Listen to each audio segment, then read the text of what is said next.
क्या आपको पता है कि भारत में एक ऐसा गांव है जहां होली पर दामाद को गधे पे बैठाकर गांव में घुमाया जाता है, जिसे देखकर हर कोई हैरान रह जाता है। रंगों के बीच पूरे गांव की नजरें जो हैं वो एक अनोखे जुलूस पर टिक जाती हैं, जहां ढोल नगाड़ों की गूंज, हंसी ठिठोली और भागने की नाकाम कोशिशों के बीच कुछ ऐसा होता है जो आम होली से बिल्कुल अलग होता है। लेकिन आखिर ये परंपरा क्यों निभाई जाती है?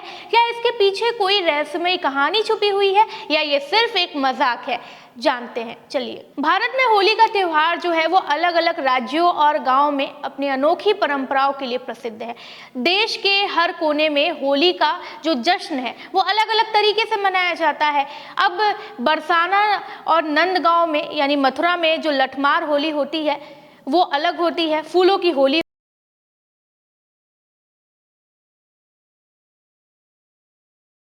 तरीके से अगर हम बनारस की बात करें, क्योंकि होली का त्यौहार आया और बनारस को हम कैसे भूल सकते हैं, तो यहाँ पे प्रसिद्ध है मसान की होली, यानी कि शमशान से भस्म की होली खेली जाती है। इतने अलग अलग तरीके से होली खेली जाती है अलग अलग जगहों पर, लेकिन महाराष्ट्र के बीड जिले के बांदा गांव में होली की परंपरा कुछ अलग ही अंदाज में निभाई जाती है।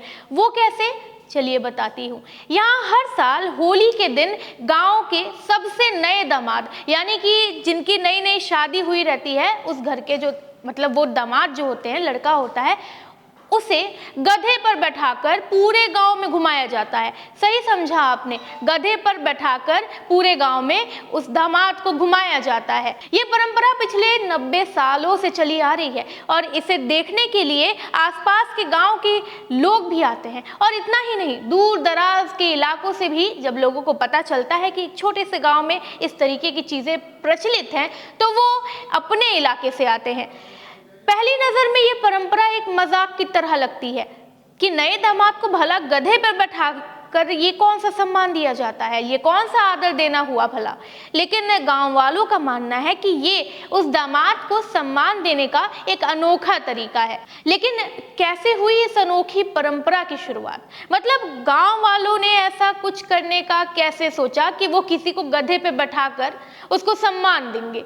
चलिए जानते हैं। अब इस परंपरा की जो जड़ें हैं वो निजाम शाही के दौर से जुड़ी हुई हैं। जब विदा गांव पर जहांगीरदार आनंद राव देशमुख का शासन था, तब कहा जाता है कि 90 साल पहले इस गांव में रहने वाले देशमुख परिवार के एक दामाद ने होली के दिन रंग खेलने से मना कर दिया। बस फिर क्या था, ससुराल वालों ने उन्हें मनाने की बहुत कोशिश की, लेकिन वो नहीं माने। हर तरीके की चीज़ें उनके साथ की गई क्योंकि वो मान जाए, होली खेल लें, लेकिन उन्होंने नहीं माना। तो आखिरकार ससुर आनंद राव देशमुख ने मजाक में थक हार कर अपने दामाद को गधे पर बैठाया और पूरे गाँव में घुमा दिया।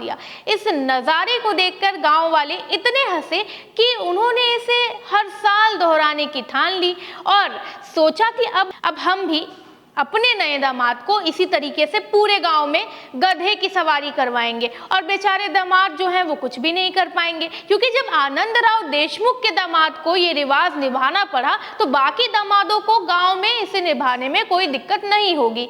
तब से ये परंपरा गांव में हर साल होली के दिन निभाई जाती है। अब ये रस्म जो है वो इतनी प्रसिद्ध हो चुकी है कि विदा गांव की पहचान इसी परंपरा से होती है। तो होली के दिन कैसे निभाई जाती है ये परंपरा? होली के कुछ दिन पहले, 3-4 दिन पहले, गांव के लोग उस नए दामाद की तलाश शुरू करते हैं जिसकी हाल ही में शादी हुई होती है। अब ये प्रक्रिया काफी दिलचस्प होती है। क्यों? क्योंकि कई बार दामाद इस परंपरा से बचने के लिए गांव छोड़कर ही भाग जाते हैं या फिर अपने घरों में छिप जाते हैं। लेकिन गांव वाले ठहरे चालाक, तो उन्हें जो है कहीं से भी उस दामाद को निकालना पड़ेगा ही, और किसी भी हालात में, चाहे दामाद जी लाख कोशिश कर ले बचने की, किसी भी हालात में गांव वाले उन्हें ढूंढ निकाल ही लेते हैं। और जैसे ही कोई नया दामाद पकड़ा जाता है, उसे गधे पर बैठने की तैयारी, मतलब गधे पे बैठाने की तैयारी जो है वो शुरू कर दी जाती है। एक बार पकड़े जाने के बाद गांव वालों की जो नजरें होती हैं वो दामाद पर टिकी रहती हैं जब तक वो गधे पर बैठ ना जाए। अब इस परंपरा के जो मुख्य चरण है, मतलब जो स्टेप्स हैं, वो क्या है? पहला तो दामाद की तलाश की जाती है कि गांव के युवा जो हैं, नए दामाद हैं, वो कहाँ पर रहते हैं। उन्हें ढूंढा जाता है और उसे होली के जश्न में शामिल करने का निमंत्रण दिया जाता है। अरे मतलब अब सामने से आप थोड़ी ना कहेंगे कि आपको गधे पे बैठाया जाएगा, तो कोई भी दामाद जो है वो राजी नहीं होता है। हालांकि उन्हें पता रहता है कि उनके साथ क्या होगा, लेकिन फिर भी एक नॉर्मल सा इनविटेशन, एक आमंत्रण भेजा जाता है होली के पर्व के, त्यौहार के जो जश्न होता है उसका। अब विशेष तैयारियां की जाती हैं, दामाद के लिए खास कपड़े तैयार किए जाते हैं, उसे सजाया जाता है, संवारा जाता है और गधे की सवारी, दामाद को फूलों से सजे हुए गधे पर बैठाकर पूरे गांव में घुमाया जाता है। मतलब कि पूरे गांव का भ्रमण जो है वो दामाद गधे के ऊपर बैठकर करता है। गांव की जो भागीदारी है, मतलब गांव के लोग जो है वो ढोल नगाड़े बजाते हैं, नाचते हुए, गाते हुए हंसी ठिठोली करते हैं और दूल्हे के साथ ही रहते हैं। अंत में जो है दामाद को नए कपड़े और मिठाई देकर उनका सम्मान किया जाता है।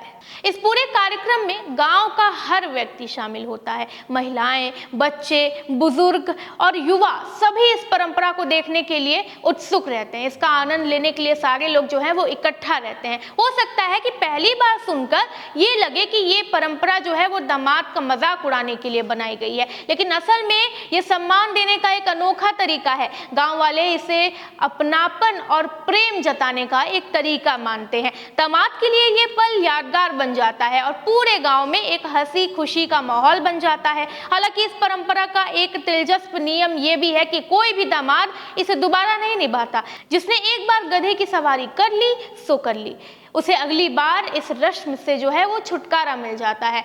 क्योंकि ये परंपरा जो है वो काफी ज्यादा प्रचलित हो चुकी है और अब सोशल मीडिया का जमाना आ चुका है, इसलिए अब नए दामाद इससे जो है बचने के लिए थोड़े से प्रयास और करते हैं, क्योंकि अब सोशल मीडिया पे सब कुछ कैप्चर हो जाता है, वीडियोस वायरल हो जाते हैं। ऐसे में उन्हें जो है बाहर की चीज़ों को भी फेस करना पड़ता है और अगर किसी ने गधे पे बैठे हुए उनका वीडियो देख लिया तो फिर उनका मजाक उड़ाना जो है वो लाजिम तौर पे शुरू हो जाएगा। तो इससे बचने के लिए क्या करते हैं लोग कि अलग अलग तरीके आजमाते हैं। कुछ दामाद जो हैं वो गांव से बाहर ही चले जाते हैं, कुछ अपने ही घरों में छिपने की कोशिश करते हैं, लेकिन गांव वाले इतने अनुभवी हो चुके हैं कि किसी ना किसी तरीके से दामाद को तो ढूंढ निकालते ही हैं वो लोग। जब दामाद को पकड़ लिया जाता है तो पूरे गांव में ढोल नगाड़ों के साथ गधे पे बैठाया जाता है और फिर गांव भर में उसका जुलूस निकाला जाता है। इस दौरान रंग भी खेलते हैं लोग, नाचते गाते भी हैं और पूरे माहौल को एक बड़े मेले जैसा बना दिया जाता है। यह अनोखा जुलूस गांव के हनुमान मंदिर पर समाप्त होता है। यहाँ पर गधे की सवारी कर चुके दामाद को नए कपड़े और मिठाई खिलाई जाती है। ये एक तरह से सम्मान की प्रक्रिया होती है जो ये दर्शाती है कि दामाद अब इस परिवार और इस गांव का अभिन्न हिस्सा बन चुका है। विदा गांव की ये परंपरा अब सोशल मीडिया पर भी काफ़ी वायरल हो गई है। हर साल इस अनोखे रस्म की जो तस्वीरें हैं वो इंटरनेट पे वायरल हो जाती हैं और शेयर की जाती है, वो भी बहुत बढ़ चढ़कर। कई बार टेलीविज़न चैनल भी जो हैं यहाँ पर जा चुके हैं, बड़े बड़े न्यूज़ चैनल्स भी यहाँ पे कवरेज के लिए जाते हैं। इस परंपरा का एक और दिलचस्प पहलू ये है कि इससे देखने के लिए न केवल स्थानीय लोग जाते हैं बल्कि दूसरे गांव और अब तो शहरों से भी सैकड़ों पर्यटक आते हैं। ये आयोजन एक तरह का सांस्कृतिक आकर्षण बन चुका है जो महाराष्ट्र की परंपराओं की विविधता को दर्शाता है। विदा गाँव की ये अनोखी परंपरा हर साल होली के रंगों में एक अलग ही रंग जोड़ देती है। ये सिर्फ एक मजेदार रस्म नहीं है बल्कि ग्रामीण जीवन के उस पहलू और सामाजिक भावना को दर्शाती है जो भारतीय संस्कृति का अहम हिस्सा है। जहां एक और ये रस्म हास्य और मनोरंजन से भरपूर होती है, वहीं एक परिवार के लिए नए सदस्य यानी दामाद के स्वागत और उसे अपनाने की भावना का प्रतीक भी है। यही वजह है कि ये परंपरा पिछले 90 सालों से चली आ रही है और अब भी लोगों के बीच जो है वो उतनी ही लोकप्रिय है। हर साल होली के मौके पर महाराष्ट्र का ये छोटा सा गांव पूरे देश का ध्यान अपनी ओर आकर्षित करता है और आने वाले वर्षों में भी ये परंपरा जारी ही रहेगी। और यहाँ पे एक बात ये भी आती है कि जो दामाद रहते हैं भले ही वो छुपने की कोशिश करते हैं, लेकिन अगर वो पकड़ में आ जाते हैं, अगर उन्हें पकड़ लिया जाता है तो भी वो किसी तरीके की नाराजगी नहीं दिखाते हैं, किसी तरीके की जो है अनबन नहीं करते हैं और चुपचाप जैसा कहा जाता है वैसा जो है वो गांव के अनुसार गधे पे बैठकर अपनी रस्म को पूरा करते हैं, क्योंकि उन्हें भी पता रहता है कि ये जो रस्म है वो काफी सालों से चली आ रही है और अगर गांव वालों का मानना है कि इस रस्म से सम्मान मिलता है तो इसमें कोई बुराई नहीं है।